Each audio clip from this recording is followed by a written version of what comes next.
मतदान खत्म होने वाला है, यानी कि अब कुछ ही मिनट शेष रह गए हैं, जहां पर 6 बजे तक वोटिंग हो रही है और आखिरी तक भी अगर आप लाइन में खड़े होंगे तो भी आपके वोट काउंट होंगे, आप वोट डाल सकेंगे। तो देखिए, बस कुछ ही देर में मतदान खत्म होने वाला है, आप वोटिंग कर सकते हैं। फाइनल राउंड ये चल रहा है, मतदान के बाद खत्म हो जाएगा। शिप्रा, बिल्कुल, और ये फाइनल आंकड़े भी सामने आ जाएंगे फिर कि दूसरे चरण में इस बार कितना मतदान प्रतिशत रहा है।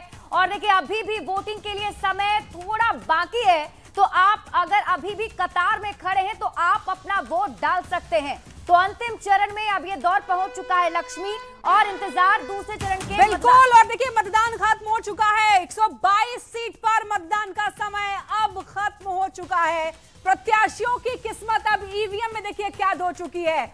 आखिर किसके सिर पर जनता ने ताज रखा है, ये पता चलेगा हमें 14 तारीख को। लेकिन फिलहाल दूसरे फेज का भी खत्म हो चुका है चुनाव, यानी कि कह सकते हैं कि बिहार विधानसभा 2025 चुनाव अब खत्म हो गया है और ईवीएम में कैद हो चुका है। जनता ने जो वोट दिए हैं, यानी कि जो प्रत्याशी हैं, उनकी किस्मत का फैसला ये ईवीएम 14 तारीख को करने जा रहा है। बिल्कुल लक्ष्मी, देखिए 122 विधानसभा की सीटों पर इस बार 1302 उम्मीदवार चुनावी मैदान में थे और उन सभी 1302 उम्मीदवारों की चुनावी किस्मत अब ईवीएम में कैद हो चुकी है, जिसके आंकड़े तो आएंगे 14 नवंबर को। लेकिन उससे पहले न्यूज 18 बिहार झारखंड पर हम आपको एग्जिट पोल के आंकड़े भी दिखाएंगे। लेकिन इस वक्त की बड़ी खबर आपको बता दें, बिहार विधानसभा चुनाव के दूसरे चरण में 20 जिलों के 122 विधानसभा सीटों पर चल रही वोटिंग अब खत्म हो चुकी है।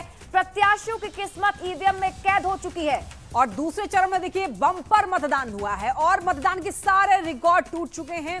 पिछले चुनाव से ज्यादा इस बार वोटिंग हुई है और इस बार महिलाओं ने डटकर यहां पर वोट डाला है। बता दें, प्रवासियों का भी यहां पर एक महत्वपूर्ण कह सकते हैं कि फैक्टर रहा है। प्रवासियों ने भी किरदार अपना पूरा निभाया है और छठ पूजा के बाद जो डेट रखा गया था चुनाव का, वो भी असरदार रहा है और ऐसे में बम्पर वोटिंग हुई है। पहले चरण में भी हमने देखा कि बम्पर वोटिंग हुई और पहले चरण का भी रिकॉर्ड टूटने वाला है। हालांकि जो फाइनल रिकॉर्ड है, जो फाइनल डेटा आने वाला है कि आखिर लास्ट तक कितने परसेंट वोटिंग हुई है, वो हमें कुछ ही देर में पता चल जाएगा। फिलहाल आपको बता दें 122 सीटों पर दूसरे फेज का जो मतदान है वो खत्म हो चुका है, यानी बिहार विधानसभा 2025 का चुनाव खत्म हो चुका है।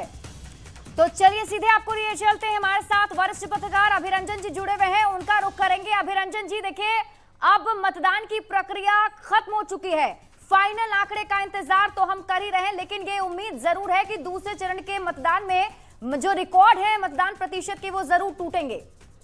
निश्चित रूप से देखिए, ये 70% को आज पार करेगा जहां तक मेरा अनुमान है।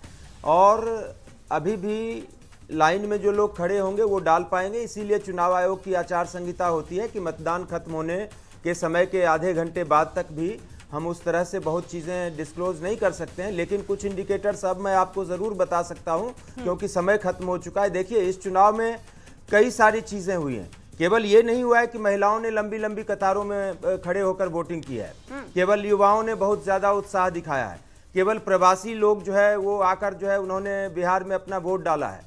इस चुनाव में एक और बहुत बड़ी चीज़ मुझे देखने को मिल रही है कि अल्पसंख्यक भाइयों बहनों ने ज़बरदस्त वोटिंग की है, एकजुट होकर वोटिंग की है और उम्मीद से कहीं बहुत ज़्यादा वोटिंग की है। सीमांचल का मत प्रतिशत जो है इस बात का सबूत है, जो कि शायद 80% तक जाकर सेटल होगा। आएंगे आपके पास। मयंक मौली जी भी हमारे साथ जुड़ रहे हैं, बीजेपी के प्रवक्ता जुड़ चुके हैं। मयंक जी, देखिए अब चुनाव खत्म हो चुके हैं, 2025 का चुनाव खत्म हो गया है, किस तरीके से आप देख रहे हैं, क्या लग रहा है इस बार आपको?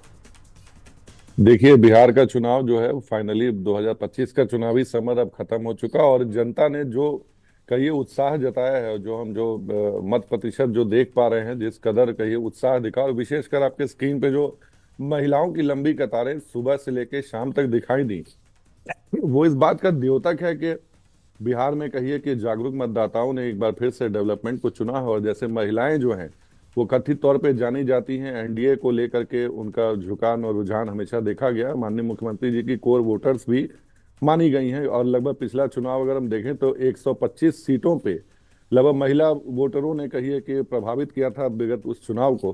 तो हम पूरी तरीके से आश्वस्त हैं कि ये जो वोटिंग हो रही है, ये पहली बात तो ये लोकतंत्र के लिए एक अच्छा संकेत है कि जागरूक मतदाता इस कदर बाहर आके उन्होंने वोट किया है, और हम पूरी तरीके से आश्वस्त हैं कि 14 तारीख को पुनः एनडीए सरकार वापस आ रही है। ठीक है, और लौटेंगे हमारे बीच संवाददाता भी जुड़े हुए हैं, रजनीश हमारे साथ हैं। रजनीश, देखिए 2025 विधानसभा चुनाव खत्म हो चुका है, दोनों फेज खत्म।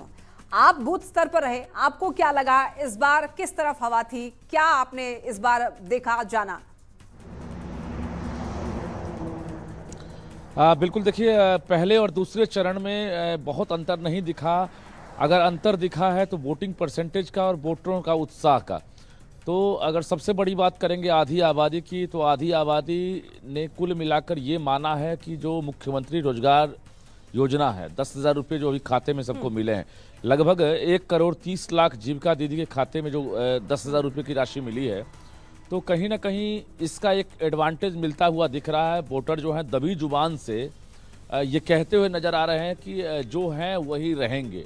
इसका साफ मतलब है कि नीतीश कुमार से महिला वोटर काफ़ी खुश हैं।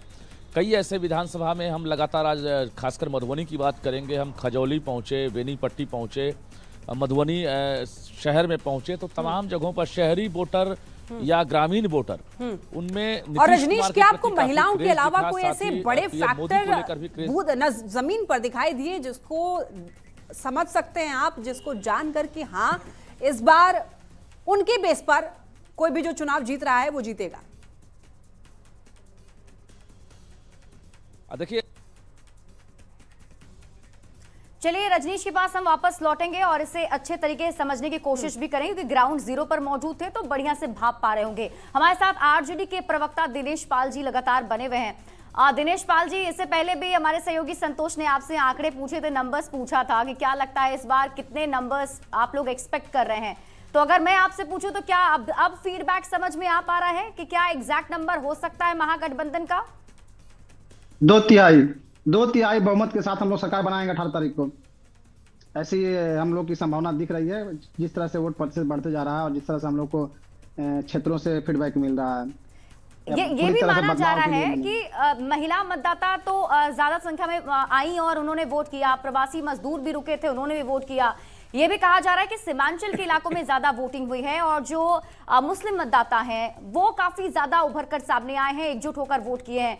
इसको आप किस तरीके से देख रहे हैं? बिल्कुल बिहार देखिए, केवल एक मतदाता नहीं, अब हर मतदाता को अब देखिए, एक तरफ जो बाहर में नौकरी कर रहे हैं, बाहर फैक्ट्रियों में मजदूरी कर रहे हैं, काम कर रहे हैं, उन्हें एक उम्मीद जगी है तेजस्वी जी से कि नहीं अब हमको बाहर नहीं जाना पड़ेगा, हमको बिहार में काम मिल जाएगा, बिहार में नौकरी मिल जाएगी। दूसरी तरफ जो कंपटीशन की तैयारी कर रहे हैं युवा, जो बार बार नीतीश कुमार जी के खिलाफ पुलिस ने उन्हें लाठियों से पीटा है पटना के सड़कों पे, उन लोगों को लग रहा है कि नहीं हमें अब वो सरकार बदल के नौकरी लेना होगा, केवल पढ़ने लिखने से नौकरी नहीं मिलेगी, बस सिर्फ पुलिस की लाठियां मिलेगी। तो वो जोश दिखा है। और जो माताएं बहने हैं गाँव की, उन्हें लगा कि नहीं 14 जनवरी को 30,000 रुपये हमारे खाता में आने वाले हैं, 500 का रसोई सिलेंडर मिलने वाला रसोई के लिए। उसके बाद जो उनके आपसे वापस कमेंट लूंगी थोड़ी देर में। विनीत जी हमारे साथ जुड़े हुए हैं, एलजेपीआरबी से हैं। विनीत जी, आपको क्या लग रहा है, आपके तरफ से वो अनुमानित आंकड़े क्या हैं? तो आप सभी को नमस्कार। और मुझे लगता है कि जो ये दूसरा फेज का चुनाव संपन्न हुआ है, उसके बाद से हम और कॉन्फिडेंस में आ गए हैं कि जो हमने रेंज निर्धारित किया है अपने लिए 140 से 160 का, वो आंकड़ा हम बड़ी आसानी से पार कर रहे हैं। हालांकि मुझे लगता है कि उसके बियॉन्ड भी हम जाएंगे, लेकिन अगर मुझसे पूछा जाए थोड़ा सा बढ़ गया विनीत जी, इसके कारण बहुत से फैक्टर्स हैं, जो बड़े बड़े फैक्टर्स हैं। जैसा कि अभी रजनीश भाई ने बताया कि जो मुख्यमंत्री महिला रोजगार योजना की बात कर लें, या बिहार में इंडस्ट्रियलाइजेशन की बात कर लें, विधि व्यवस्था की बात कर लें, जिस तरह से एजुकेशन में इंजीनियरिंग कॉलेजेस बन रहे हैं हर डिस्ट्रिक्ट्स में, या हॉस्पिटल की बात कर लें, तो जो ये बिहार एक पथ पे चल चुका है, बिहार की जनता चाहती है कि निर्बाध तरीके से 2025 के बाद भी ये बिहार की रफ्तार बनी रहे, ताकि जो 2047 में माननीय प्रधानमंत्री जी का जो ये एक एम्बिशियस प्लान है कि देश को हम आगे बढ़ाएं, उसमें बिहार भी कंट्रीब्यूट करे। इसलिए मैंने कहा कि हम बिल्कुल आशान्वित हैं कि 140 से 160 हम बिल्कुल आसानी से जीत रहे हैं, लेकिन ज्यादा मिलेगा उसमें भी हमारी खुशी और आशा के अनुसार होगा। चलिए, तो अपने अपने दावे हैं, हालांकि देखना ये होगा कि जनता किनके वादों पर ज्यादा भरोसा करती है। कुछ देर के बाद हम एग्जिट पोल के आंकड़े ही बताएंगे और उसमें भी एक संभावित आंकड़ा तो जरूर मिलेगा कि किसकी बहार बिहार में इस बार दिख रही है।